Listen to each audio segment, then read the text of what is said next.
Welcome back to Royals Weekly. I am your host, Marcus Mead, and joining me as always, a man who claims he invented the Toblerone, my brother Mike. I don't even know what a Toblerone is You don't know outside what a of Toblerone candy. is? I know that's it's what it is. candy, but I That's don't what it know, is. is it Have chocolate? you ever had one? I don't Have think you I ever had have. one? No, I've never had You've one. never had a Toblerone? Oh, No, sorry. First off, Where they're do an you even get unusual 'em? shape. You can get them everywhere. I mean, they're Here? everywhere. Yeah, they're all over the Oh. place. They're like a triangular shape. Imagine a stick that's a triangle, like all Okay. the way, like a pyramid, but a long And stick. it's chocolate? It's chocolate. Yeah, it's really Okay. good. What Inside else the is in it? chocolate, I don't know how to describe what's in it. It's like little caramelized pieces of honey is kind of or caramel maybe. I'm not really sure, but it's good. You would like it. Give Chocolate, it a shot. caramel, I'm in. You're Whatever. in. I'll take You're one. in. You love As a the inventor, Toblerone. I feel like I ought to know what it tastes like. I feel like you really should give it a shot. Anyway, on this Cashing week's them episode, Toblerone checks left and right.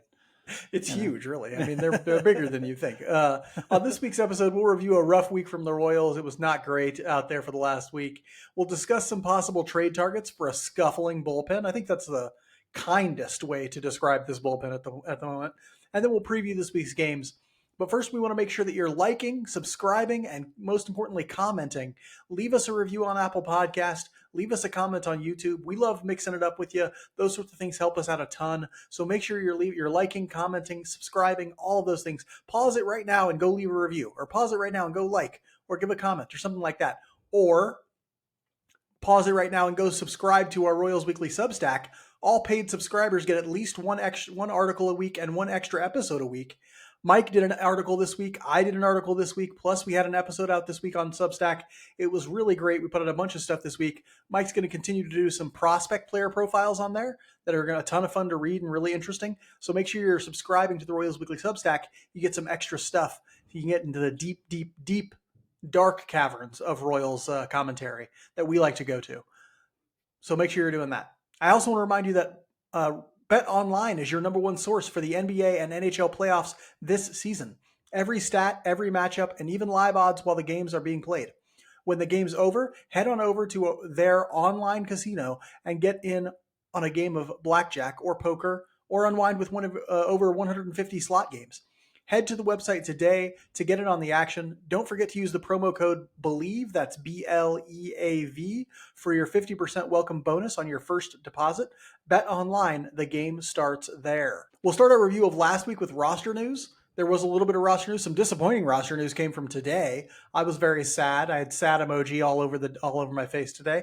Michael Wacha was placed on the 15-day IL with a foot fracture that he received after a line drive hit him in the foot yesterday in the first inning. He kept pitching, but we're going to talk about that in a second.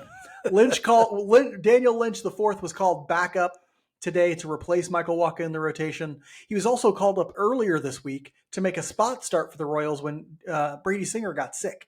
And so he pitched earlier this week. He's going to pitch at least a couple more times for Michael Wacha in the future. Mike, what are your thoughts on losing Wacha to the IL and Lynch coming up to replace him? First thing is just wow. Okay, he took that liner on the very first batter of the game. He then pitched 5+ innings in that game, apparently with a broken foot, which is wow tough. Okay, that's a high level of toughness there from Michael Wacha. It sucks because it's the first ding to the starting rotation, at least sustained ding.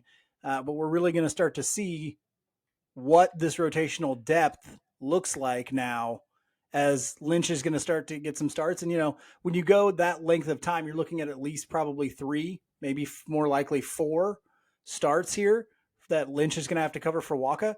Guess what? Another guy could go down in that time very easily with an illness or whatever. So it's likely in that time we see a Bolin, or Bubic probably isn't going to be ready for that, but maybe a Bubic or a Veneziano or somebody like that. I think Hoffman is currently hurt right now, so I don't think we'll see him anytime soon. But that's going to be an interesting look to sort of first test the rotational depth of this organization. Yeah, and it is the rotational depth, because I do think it's a noticeable drop off from Michael Wacha to Daniel Lynch. We can just sort of say that right out the gate, right? Wacha's probably been the worst of their 5 starters so far this year. I mean, by the numbers, he probably has been. But even that, he's been very solid. He's much better than Daniel Lynch at this point, much more proven and all that sort of thing. Daniel Lynch has had a couple decent starts in the majors this year. He's looking like his arsenal might be getting a little bit better down in AAA, which is nice to see. But it's tough because the Royals are entering a very difficult stretch of their schedule. They're going to play the Yankees. They're going to play the Dodgers. They're going to play Cleveland twice. They're in it. They're in a tough stretch right here. And to lose one of their starting five, of a starting five that has been among the best in baseball all season, is a little bit of a blow, especially with their offense not really firing on all cylinders right now. So, yeah, Daniel Lynch is going to have to step up big because they need him desperately to fill those Waka starts well. And maybe if Lynch can't do it in the next couple, because I think they came out today and said 3 to 4 weeks is the best timeline that they have right now, like the most optimistic timeline they have, but they're not really sure. And so, yeah, somebody's going to have to fill in for about 3 to 5 starts. Lynch, maybe Bubic gets ready. Maybe he's ready for the last couple or something like that. But somehow they're going to have to fill those. They're going to have to try and do it in the most effective way. And if it doesn't look like that's going to be Lynch, it might have to be something like an opener. And, they're going to have to get creative if they have to, because they can't be dropping every fifth start just because Michael Wacha's not in there. Also, in the bullpen, where they sort of have needed a lot of help, they decided to call up Will Klein, and they optioned Carlos Hernandez. Now, Hernandez got optioned in part because Daniel Lynch had to come up to fill in for Brady Singer, and he had pitched 3 of the last 4 days. And so he got optioned down, but when it was time, they optioned Will Klein up and didn't bring Carlos Hernandez up. Mike, what are your thoughts on Klein up, Hernandez down? Well, Klein looked good today, and I think we still need to see more of Will Klein in Major League Baseball to see how effective he can be day in and day out in a Major League bullpen.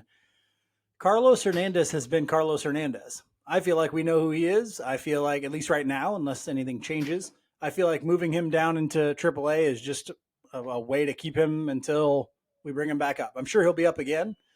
He can be a valuable piece of a bullpen, but he's not. I don't think, at least how he is right now, he's not going to be a guy you're counting on in high leverage situations. Let's get Will Klein up here and see if he can add another dimension to this bullpen. Yeah, and that's the thing. Like, look, if you're looking at the difference between those two, Will Klein has a 99-mile-per-hour fastball, and so does Carlos Hernandez. The difference is Will Klein's is actually tough to hit, and Carlos Hernandez's isn't. And so there's your difference right there. And so Carlos Hernandez right now looks like a fringe major league reliever, like a back and forth guy. That's what he looks like. And that's as good as he is right now. Unless something changes, that's all he's going to be. Unless his command gets a lot better, unless some of his breaking pitches get a lot better, something like that. He is always going to be that fringy major league reliever who bounces back and forth between AAA and the majors just to fill spots. Okay. That's fine. But the Royals need something better because they're trying to compete for a playoff spot. Will Klein might be that piece. In my mind, Walter Pennington actually belongs in the major leagues more than Will Klein does, but he has 40-man issues, and so he's not there yet. I'm thinking it's just a matter of time before they decide to find a way. There's a lot of slack on this 40-man, right? They have Jake Brentz is still on the 40-man. A few other people are still on the 40-man. That you really would not remember. Do you remember Colin Selby? He's still there. I saw that today. He's on the 40-man. There are other dudes on the 40-man who do not need to be, right? Who could probably be passed through waivers and just end up back in AAA with the Royals, right? And so I don't know why Will Klein isn't with the major league team right now. He absolutely should be. Or not Will Klein, Walter Pennington. Yeah. I don't know why Walter Pennington isn't with the Royals, but it's good to see Will Klein up there because he did look good today. He looks like he could provide some value. I would love to see both him and Pennington up there, though. I think that would go a long way. It was a tough week for the boys in blue this week. Maybe their first truly tough week of the season. They had the first losing week that they've had all season. They went 2-5 this week, which brings their overall record to 36-25. They dropped 3 of 4 against the Twins to start the week, and then lost the first 2 games in the Padres series before a dramatic walk-off win to avoid a sweep today that hopefully has everybody in better spirits than they were early in the week. Because, at the very least, on social media, Royals fans tend to be a little bit reactionary, especially towards the negative. And so I had people just losing their minds, tweeting at me and that sort of thing. Mike, how do you feel about what happened on the field last week? They were Xing at you, okay? Yeah, or whatever. Posting, what do they call whatever it's called. I don't care. Whatever the action is referred to now. How did I feel about this week? It was nice to see Nelson Velasquez put us into a good place here at the end with that 9th inning triple today. And then Lofton knocked in him for the winning run. That was fantastic. But you know what this week felt like? First off, we played two really good teams, or two good teams at least. The Twins, I consider the Twins really good. I consider the Padres solid to above average. Okay. But I think what we're seeing and what we saw this week is that the flaws that we knew were there were highlighted this week. The bullpen cost them big. The offense not producing consistently cost them big. And both of those things were happening this week. At times, we still got decent starting pitching. Now it wasn't as good as it's been, but you knew it wasn't going to be. We knew the offense was going to have to start to carry its weight, and it's not happening. And the bullpen, when you lean on two guys for a month and a half or 2 months, eventually that's going to not work out for you. And so, yeah, it's a week where we're really seeing their flaws pointed out, and it's not going to get any easier because this was only the beginning of a really, really, really tough stretch for the Royals. Yeah, it's not going to get any easier. And I think that that's correct. But it's also a week that I saw teams start to adjust really to what the Royals don't do well. Right. And so what I watched this week was the Twins and the Padres throw the Royals a lot of fastballs in crucial counts. Right. Like tons of fastballs that, like today, Bobby Witt Jr. had a chance to tie the game up, I think, at one point. He got a fastball 97, 98, something like that, swang right through it, right? Like this is what I'm talking about. Like teams are starting to understand what this Royals offense is and how to exploit it, and they're going after it, right? Like, and so the performances from the offense are getting drastically worse. We're also seeing the effects of losing Michael Massey, right?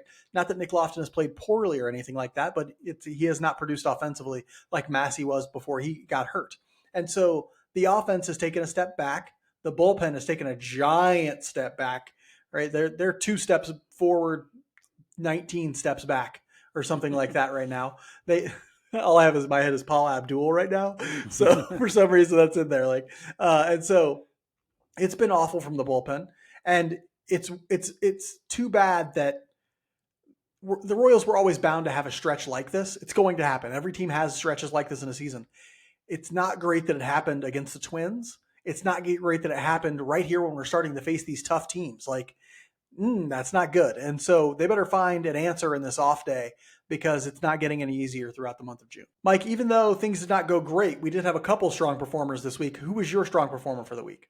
Yeah, I went with the guy who was my week performer last week because I felt like I owed him a shout out here.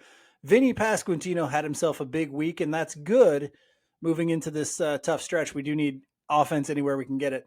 9 for 23 with 2 doubles, 2 home runs, 8 RBI, 0 walks, and 4 Ks. Now, he'll tell you it was a rough week because one of those games he was up to hit for the cycle yesterday, I think, or the day before. I can't remember which one.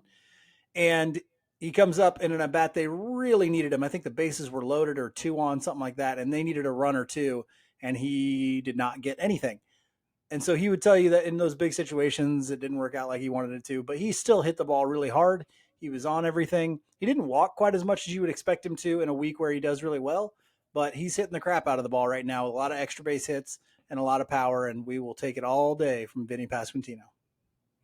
Yeah, Vinny, one of those guys who's going to have to step up big in this stretch because the top of the lineup needs to hit, the bottom of the lineup needs to hit. They got to get hitting going. And so right now, Garcia's not really firing. Bobby Witt Jr.'s done pretty well lately, but if they can get Pasquantino, if they can get Salvi, I mean, it was Pasquantino who led that comeback today with a single, I think, a single into right field in the bottom of the ninth. And then Salvi walked.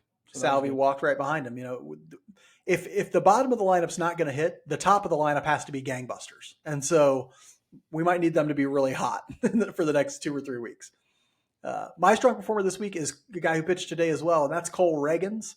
He went 11 innings, giving up 3 earned runs because he got 2 starts this week, 13 hits, 3 walks, and 13 strikeouts. And I mostly chose him because the Royals needed him to be Cole Reagans today. They needed him to be the stopper, the ace, to come out and give them a hell of a performance because they needed a win in this series. And that's exactly what he did. He went out there. I think he went 6 innings today, 1 earned run, and got out of some tough situations at times.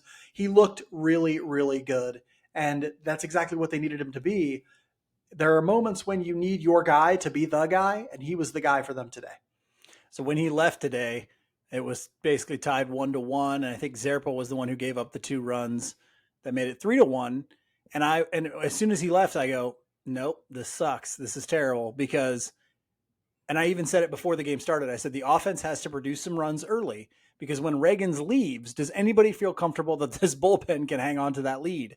No. So we need to score some runs early. Well, we didn't, and we left a tie ball game 1-1 when Reagans leaves. And I'm going, all right, Royals bullpen versus Padres bullpen. Does anybody like that? Does anybody like our chances there?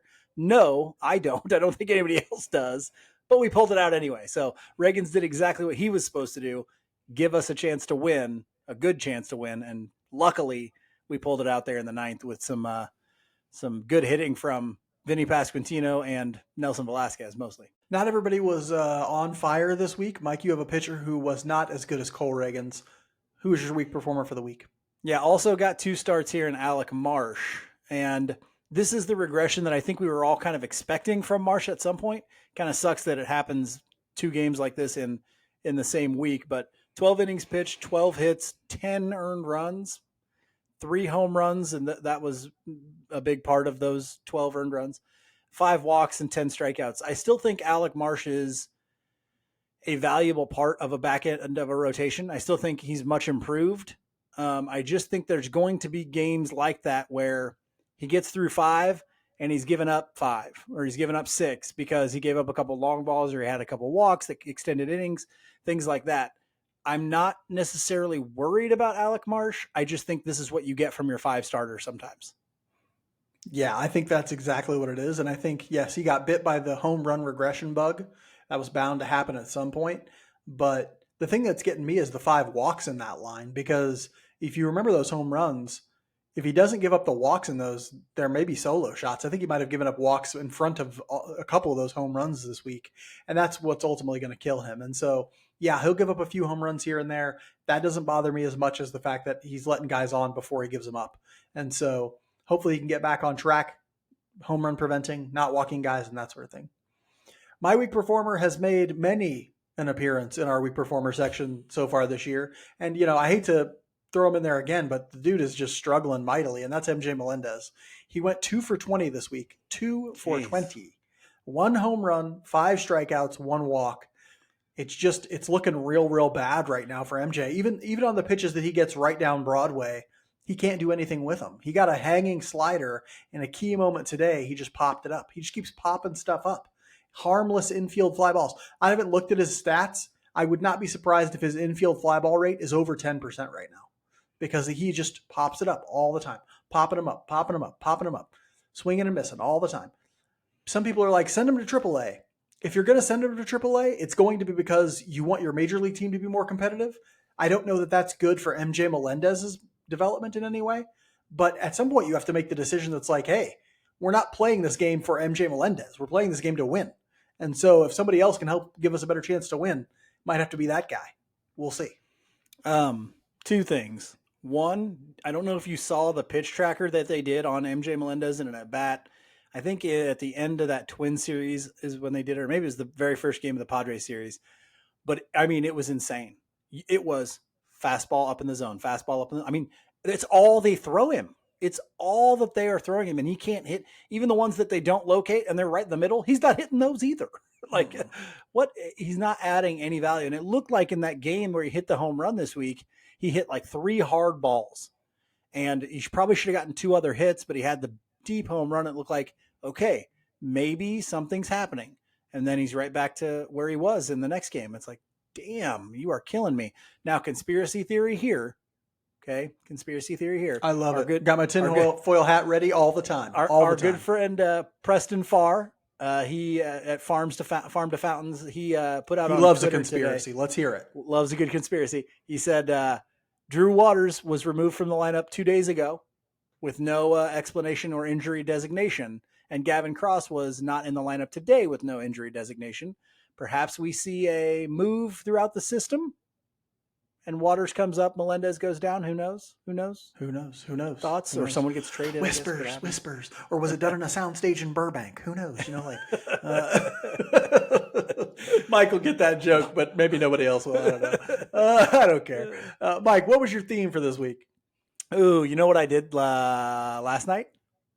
I stayed up late and I watched the movie Inception, which I absolutely love. God dang, that movie is good. That's a great movie. Christopher Nolan and Leo. Just you can't beat it. And the incomparable Joe Gordon-Levitt is fine in that too. But the guy that I always forget is in that movie is the quote that I'm going with. Tom Hardy actually does a really good job of that movie as well. But he says a line in there when Leo's character first meets up with Tom Hardy. He says, "You mustn't be afraid to dream a little bigger, darling." And the guy's name is Eames, the character that Tom Hardy plays. And he's trying I to believe describe... he says it in a British accent, though. He does, and I can't the do thing. that. Oh, coward. And he's got he does it like in this really high registered voice too. But Tom Hardy's fantastic. He can be whoever he wants on screen. He's a fantastic actor. But anyway, I'm thinking that about the Royals. You mustn't be afraid to dream a little bigger. All right. You're a little bigger than scratching out 500. Dream a little bigger. Dream playoffs. Get the dead weight off the roster and start building this thing to make a run. Dream, damn it. Dream big. Yes, that's what Tom Hardy would tell you to do, and I think you should listen to him. I will take advice from that man all day. I will too. My theme for this week comes from a song that I just listened to like an hour ago, and as a result, the line stuck in my head, and I was thinking about the Royals in sort of concert with it. And it's from Colin Hay, though he wrote it as the frontman and primary songwriter for Men at Work, and it is the song "Overkill." Many of you probably know what it is. One of the lines is fantastic song. One of the lines in the song is, "It's time to walk the streets, smell the desperation." I'll sing it. It's time to walk the streets, dun, dun, dun, dun, dun, smell the desperation. Dun, dun, dun, dun, dun, dun. That is what I'm thinking of, because in a week where the Royals went 2-5, you started to see some of the desperation from the fan base come out. Where like, the Royals need to win this game. This has to be a win. I've even heard people say like, this is a must win for the Royals. I don't think they mean like mathematically to make the playoffs, because how far away are we? We don't even know. But they just mean like for the morale of the team and for the morale of the fan base. I think it is interesting to be in that place, right? Like I want to be in that place. I want the Royals to be so relevant that people are living and dying with every single game. At the same time, I often want to tell those people, hey, man, just take a loot or something, okay? Because it's not time to freak out too much, okay? But that's my thought from Colin Hay this week. It's time to walk the streets, smell the desperation. Yeah, but here's the thing. The K was packed this weekend. Packed. Okay? I mean, there were over 30,000 fans there on, I think, what was it, Saturday night? Saturday day. Yes, Saturday for Big afternoon. Slick. Yeah. For Big Slick. There was over 30,000 fans. You could hear them today. I mean, it's awesome to see that on TV. It's awesome to hear those fans. We want you to be desperate. We want you to be desperate for winning. When you lose that much, it creates desperation. Royals Weekly is brought to you by Eric Oxer of West USA Realty. Phoenix has all of our favorite things: year-round golf, year-round baseball, and Eric Oxer of West USA Realty. Whether you want to buy your dream retirement home or just stay a while and catch spring training, Eric can help you find the perfect house. We've known him for 30 years and trust him far more than we even trust each other. I once sent a bunch of letters to prison inmates pretending to be Mark.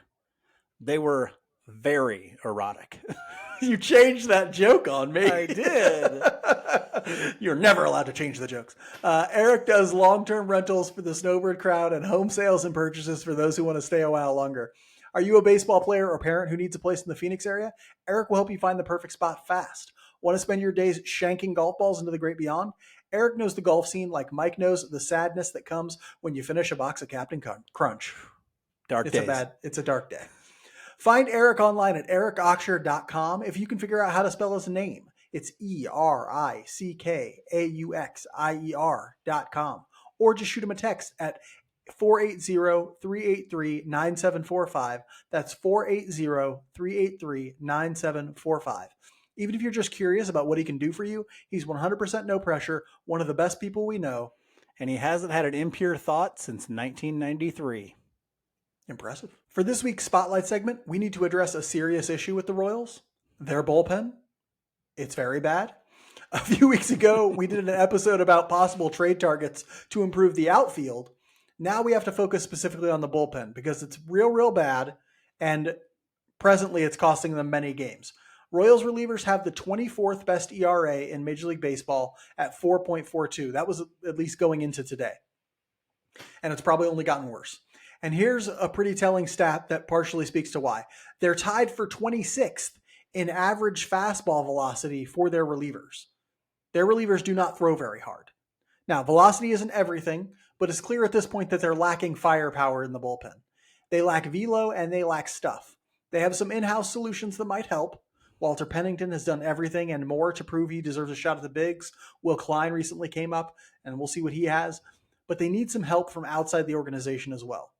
Mike, before we get into potential trade targets, give us a sense of who you think needs to be replaced in this current bullpen. Well, I think the list kind of starts with Nick Anderson and Will Smith.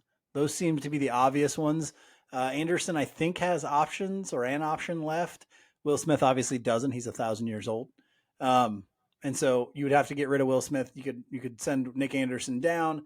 But I think that's where the conversation starts. You know, Sam Long, you could send him down if you felt like you had another option, but I think he's done okay. I wouldn't get rid of a Sam Long. I don't know that you can send Sam Long down. Oh, yeah, because he was a non-roster guy, wasn't he? Well, I don't think he has options either. Oh, really? Okay. Dang, yeah, so probably not sending him down. But I'm pretty sure he doesn't. Other than that, you could send down... You could send Zerpa down. You could send... yeah, but I feel like Zerpa has somewhat of a defined role that he's been okay at anyway. Right. You could... yeah. That's about it. So, yeah, that's going to be tough. I think Anderson and Will Smith are probably the two you're looking at. Stratton cannot be sent down, but he could be traded or DFA'd. Yeah. And Stratton's been very hit or miss. I think if you didn't rely on him for the leverage situations you have to put him in now because you have no one else, I think he'd be a little bit better. But that's kind of what we're saying about a couple different guys. You know, Zerpa kind of fills that role right now of an inning or two and lower leverage kind of stuff. Yeah, but I think that's my ideal scenario though. Like, I don't have a problem with Angel Zerpa being their seventh guy out of the bullpen and Stratton being their eighth guy out of the bullpen. It would bother me if they're the fifth and sixth guy out of the bullpen. That would bother me. The problem is Stratton is your third or fourth right now. right now, probably. Yeah. And so that's not good. But I think you're right. Nick Anderson, send him down. Will Smith, send him out somehow. Nobody will take him in trade, but maybe you could DFA him or maybe a bucket of baseballs if you're lucky, or just get somebody to take some of that contract, basically. And then you give them away. That's fine too. But those two have to it's time to get their walking papers in some way. All right, with that in mind, I want you to give me one dream target and one reality target. But you also have to give me who the Royals would have to give up to get them. So let's do the reality. I forgot about that part. Let's do the reality target first. Okay. Start there. All right, so I'm going to say reality target is Sean Reed Foley, okay, hyphenated, Reed Foley, 28-year-old right-handed pitcher. He's with the Mets right now. And let me paint you kind of a picture here. Since he got to the Mets, he has been a disappointment to them. Oft injured, and when he wasn't, he's struggled with effectiveness and things like that. He was on the bubble to even be DFA'd or to be just cut at the beginning of this year. But he got injured again. He went on the IL. When he got out, there happened to be a spot open, so they put him in the bullpen, and he's been very good. He's been the guy that they hoped he could be when they acquired him, I think, from Toronto, if I'm not mistaken. Okay. He's had 16 innings pitched, 2.25 ERA, 2.96 FIP. He's a high ground ball, high strikeout guy, but he also walks quite a few guys. He's had some serious injury issues and dealt with inconsistency. But guess what? He's still under team control, which is a little interesting to me because they were literally talking about not just sending him down, they were talking about getting rid of him wholeheartedly from the Mets. And so I think he's a guy you could probably get for relatively cheap because he doesn't have a long proven track record. And he provides that it's a mid to upper 90s fastball strikeout ability that we've talked about the Royals needing in their bullpen. Yes, you're concerned obviously about the injuries, but that's going to be one of the reasons why you can get him for so cheap. And so I don't think it would take much to get a Sean Reed Foley. I'm going to go with somebody like you might be able to get him for a bat like a CJ Alexander or, some guy who maybe is a little bit older of a prospect, but needs an offensive opportunity. The Mets are looking to be terrible and ship a bunch of guys away. They're going to lose Pete Alonso likely at this trade deadline as well. So maybe you go with a guy like a Devin Mann or like a CJ Alexander, something like that. All right. That makes sense. I'm going with another reliever from Oakland, This is Austin Adams. He's a right-handed reliever. He's thrown 19 innings this year with a 2.37 ERA and a 3.30 FIP. He's a high ground ball guy, a good home run preventer, and he's also got a good whiff rate. So these aren't just like the guys they have in their bullpen now who are like basically all ground ball guys. They don't generate any strikeouts. This guy gets strikeouts as well. He's a slider fastball guy, and that's kind of the only thing that bothers me about him. He's in his mid 30s. I think he's like 34. But he only throws 2 pitches, just the slider and the fastball. So think about him a little bit like early Scott Barlow, before he started throwing a curveball much. He was just a slider, just a fastball, and that's it, right? And so Adams does that sort of thing. I think that this is his last year of his contract, so he would just be a rental for this year, which would drive his price down a little bit.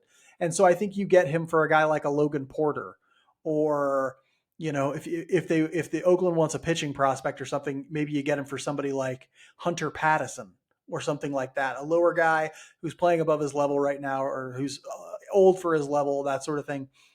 Maybe they would want something as extensive as like a Noah Cameron for him, but that seems a little bit pricey to me anyway. And so if you could put a package together of like, I'd even be willing maybe to a think Sarantola. Yeah, well, Sarantola is a guy who's close enough to being major league ready. It's like, I wouldn't do that. I'd do like, who's that other guy they got in Double-A? He's a reliever. He's pretty decent. If you could package like this is going to sound crazy because a lot of Royals fans really like him, but Austin Charles would be a guy I would be willing to move for a reliever. And so somebody like that, and maybe like a relief prospect or something like a Ben Sears and an Austin Charles should net you an Austin Adams, if that makes sense. All right, we've talked about realistic targets, but nobody wants to hear about that. Let's dream big. As Mike, as you say, we gotta dream bigger. Who's your dream? Tom Hardy said that, not me. I know it's easy to confuse me with Tom Hardy because of my rugged good looks and my extensive wealth. Right. But I'm not actually Tom Hardy, guys. You guys see that extensive memorabilia collection Mike has behind him. That's all Mike money. That's teaching money. Dream target. And this is the problem with my guy here is, first off, he's very similar to my reality target. He's just like a step up from that. And he also is somebody that everybody wants. So you're going to be competing for this guy. And that's Tanner Scott, a 29-year-old lefty from the Marlins. He's currently the closer for the Miami Marlins. So obviously he doesn't get used very much. He is an absolute fireballer. Okay, he throws in the upper 90s, left-handed fastball.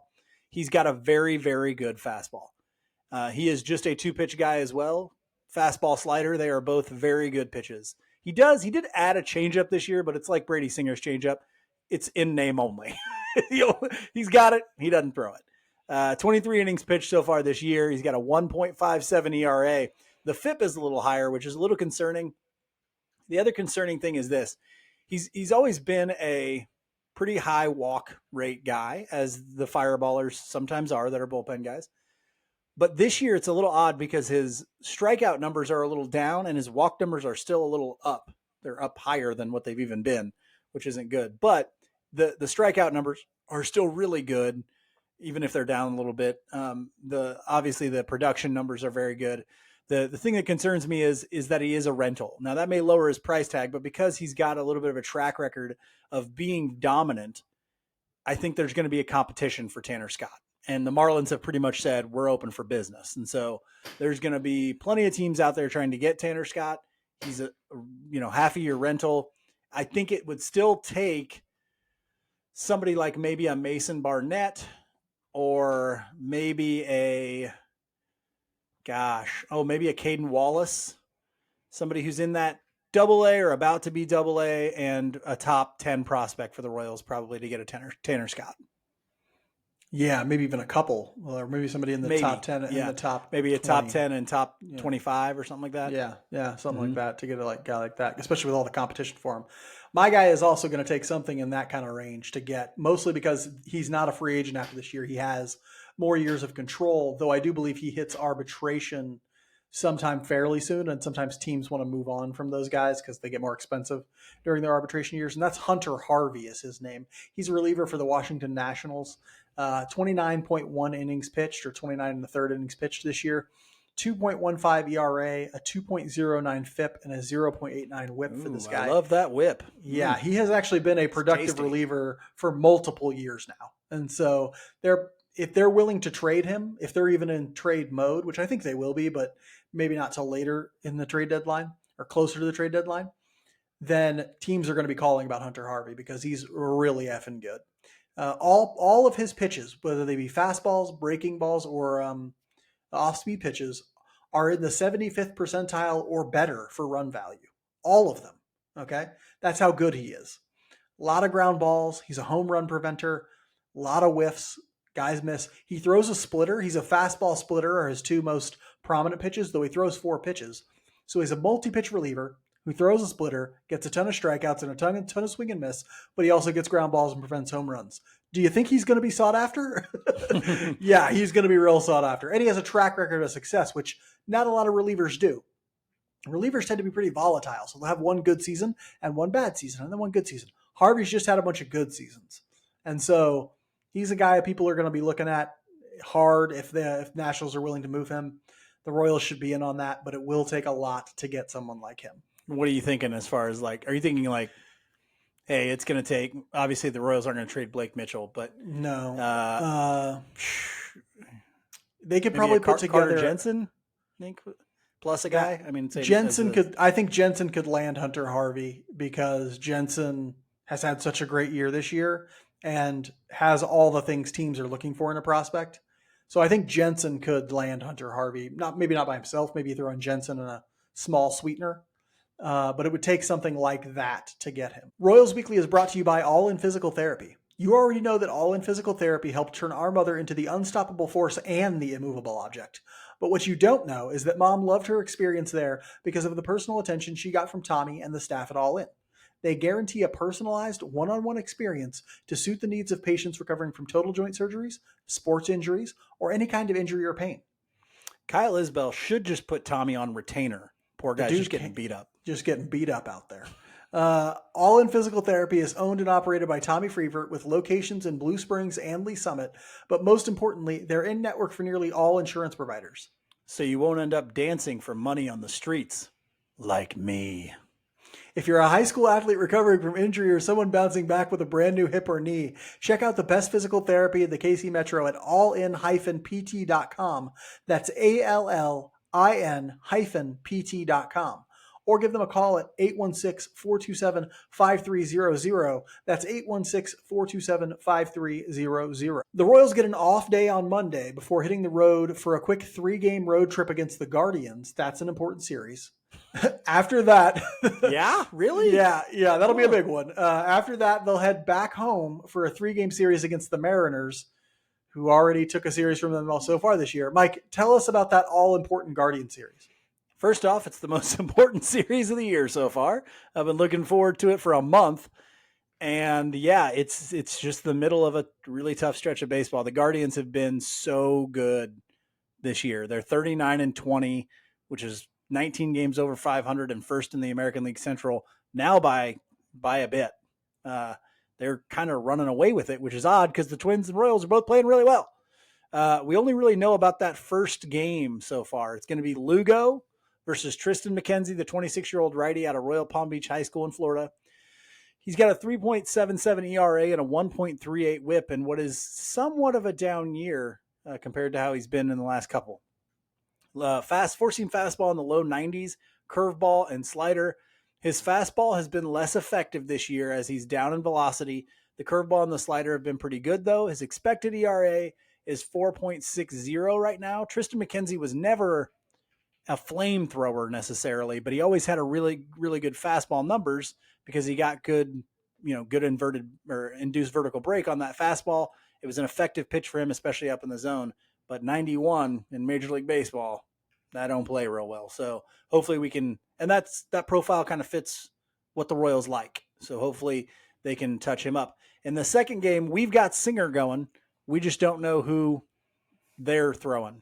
So that's a maybe. That's a maybe. They list Singer as the probable, but they've talked about him either going there or a different day. So it's not 100% that Singer will be the pitcher of that game, but that's who's listed as the probable.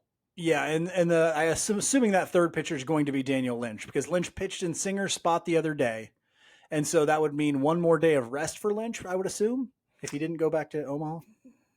I can't remember. I don't know either. Either one more day of rest or 2 more days of rest. Either way, he's got enough rest. And if they flipped him, Lynch would be still fine. So Yeah. what I'm saying is if it went Lynch then Singer, we'd still be fine. But we don't have a probable for game 2 or game 3 for Cleveland. And so we'll see on that. Boy, that's a huge series. Tune in. It's going to be fantastic. And I hate Jose Ramirez. Yes. I have no personal animosity towards Jose Ramirez myself. Just between the lines, I hate him. I'm sure he's a decent guy. Just between the lines. After that, they'll come back home. It's a weird 3-game road trip. They're just going to Cleveland for 3 games and then back home. They'll face the Mariners, who are coming to town. We've played them once already, so you know a little bit about them. They have one of the best rotations in baseball with Logan Gilbert, Luis Castillo, Brian Wu, Bryce Miller, and George Kirby. Those guys all throw excellent fastballs, and last time through, they really owned the Royals in the starting rotation. So hopefully the Royals can figure out something to do against that rotation, because it was not good last time. Offensively, they're basically average up and down the order, but they don't have any black holes in their lineup, and that really helps that they get contributions from basically everybody in their lineup. Josh Rojas, Ty France, and Luke Raley are all having good years. We know that Luke Raley did some damage against the Royals in that first series, so hopefully they can keep those guys in check when they come to town later this week. We'll end this week's episode like we end every episode with our Just a Bit Outside segment, where we talk about something that's interesting to us outside the world of baseball. Mike, it has been quite a week for me. Tell us what's going on in your life this week. Oh, man, there's so much going on in my life this week. I got my first week of summer break. That was pretty cool. Got some stuff done. I just dedicated Friday to doing absolutely nothing, but I'm guessing you don't want to hear about that. You want to hear about the interesting thing. I'm in the middle of shit city in my work and life schedule, so please don't tell me you have all this free time. I won't talk about the video gaming. I won't talk about that at all. You know what? I didn't know what I was going to do for my Just a Bit Outside this week, but I saw a promo on Paramount Plus, because our mother, thanks mommy, she has Paramount Plus and shares her login information with us. And so I've been watching a really not a great show on Paramount Plus. It's called Ghosts. I wouldn't put it in here. I'm not recommending it. It's not that good, but it's something to pass the time. But they had a promo for a show I'm very interested in seeing. It's called Papa's House. And here's why I'm interested in seeing it. It stars Damon Wayans and his son, Damon Wayans Jr. You and I are children of the 90s and absolutely loved Damon Wayans in the 90s, okay? Yes. Let's list them off. Blank Man, fantastic film. Excellent film. Major Payne, fantastic film. Tremendous. What's the one where he's like a con artist with his brother? Mo Money, tremendous film. The Last Boy Scout, tremendous film. And then he had his own TV show that was also very good. I can't remember what it was called now, but he was like the dad and kind of a sitcom kind of thing. You also left out the film he did with Adam Sandler. I can't remember the name. Oh, yeah, Bulletproof. Right now, great film. Great film. Okay. Mm-hmm. And so he just can't miss to me. Damon Wayans cannot miss. Okay. And then his son, Damon Wayans Jr., was in one of my favorite show of all time, Happy Endings. Okay. I love that show. A lot of you, I'm sure, are big fans of The New Girl. He played Coach in New Girl. Okay. Both of them hilarious. Both of them awesome. They're doing a show together called Papa's House on CBS. I'm stoked. I'm going to watch that show. What's interesting is they're hilarious in very different ways. Damon Wayans Jr. is a completely different comedian than his father, Damon Wayans Sr. Completely different, which makes sense. Damon Wayans Sr. grew up in a very different environment than Damon Wayans Jr. because Damon Wayans Sr. was already very rich when Damon Wayans Jr. was born. And so, whole Wayans family, like of Damon Wayans Sr.'s generation, that whole all his brothers and sisters were in show business too. Every single one of them. All of them. And so grew up very differently. So he has a very different sense of humor, but he is still hilarious. They're both hilarious. And here's what I'm waiting for. First season, I want the David Alan Grier cameo. I want to see David Alan Grier on that show. We're absolutely be on that show. Hilarious, and I love him, and he better be on that show. He will absolutely, and he is hilarious, and he will absolutely be on that show. I got to tell you this quick aside. I saw an interview with David Alan Grier a couple of days ago where he was talking about he's buds with Jim Carrey because they were all they were all in Living Color together, right? Like, and so he's like going to Ace Ventura, the premiere of it, to like watch it and support Jim Carrey. And he just knows, he's thinking to himself, like, this movie is, nobody's going to see this piece of crap. Like he watches the movie afterwards. He's like, I don't want to talk to Jim and tell him, like, I don't want to tell him, like, this nobody's going to see this. It's terrible. He goes and talks to Chris Rock. Chris Rock is like, boy, nobody's going to see this thing. This thing sucks. And then, of course, that movie is like huge, right? And David Alan Grier was up for the part, I think, of Ace Ventura along with Jim Carrey. But are you shitting me? Yeah. And I was like, okay, so yeah, I mean, it ends up making. He's a silly guy. I can see it. Yeah, it ends up making like $1 billion or whatever, like, and so they don't always know. Anyway, I'm also talking about television shows, oddly, except I'm talking about them in general, and I'm just reminding people that it's probably a good idea to go watch the shows and movies that were first produced by these streaming services, because in the early days of streaming services producing their own shows, they put in a lot more resources and were open to a lot more original ideas, it seems like. And as a result, they produced a lot of really good shows. Whereas now they're like, we're not going to actually put any money into producing shows, but we're just not going to, or we're going to make stuff that people already know and stuff like that. Like Amazon's now doing Jack Ryan and Jack Reacher and all that sort of stuff. Early on, Amazon produced these 2 shows that I think are magnificent television shows.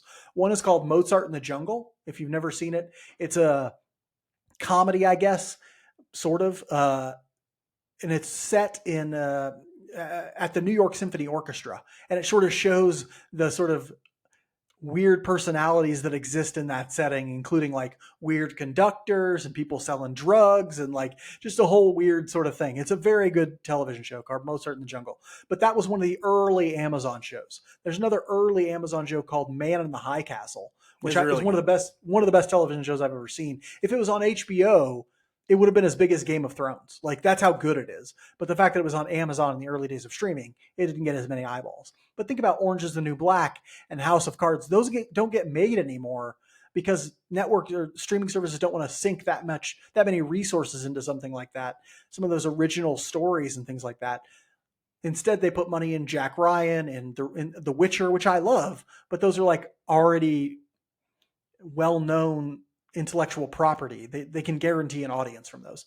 And so if you get a chance, go check out those early streaming service shows if you've never seen them. A lot of them are very, very good. And I don't know that we'll ever see a thing like that happen again, honestly. And so it's great to sort of take advantage of those because they do exist. I don't know if this falls in that category because it may not have been early enough, but The Marvelous Mrs. Maisel, fantastic one as well.